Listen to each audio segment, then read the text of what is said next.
Let's talk about the 3 ingredients na madalas ginagamit para suportaan ng hair health. Here we go with Doc Bennett, episode 74. Pumpkin seed oil, isa ito sa mga ingredients na nakakakuha ng atensyon sa hair restoration because some studies suggest na maaari itong makatulong sa patients na may hereditary hair loss. May compounds kasi ito na maaaring makaapekto sa pathways related to DHT, ang hormone na involved sa male and female pattern hair loss. Biotin, isa ito sa pinakasikat na ingredient pagdating sa hair supplements. It helps support the production of keratin, ang pangunahing protein na bumubuo sa buhok natin. Pero ito ang hindi alam ng karamihan. Kung hindi ka naman biotin deficient, taking more biotin doesn't automatically mean titigil ang hair loss mo. Pero importante pa rin ito sa pagpapanatili ng healthy hair structure. L-cysteine, ito naman ay isang amino acid at isa sa mga building blocks ng keratin. Think of it as raw material na ginagamit ng katawan para makagawa ng mas matibay at healthier hair fibers. So kapag tinatanong ako ng patients,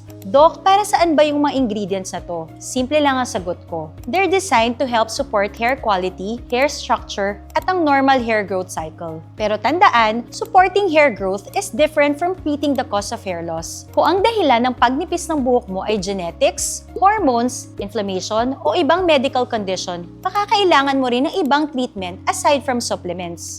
Once again, this is Dr. Bennett, your go-to hair restoration specialist. If you have more hair questions, comment below and we'll answer it properly, based on science and not trends.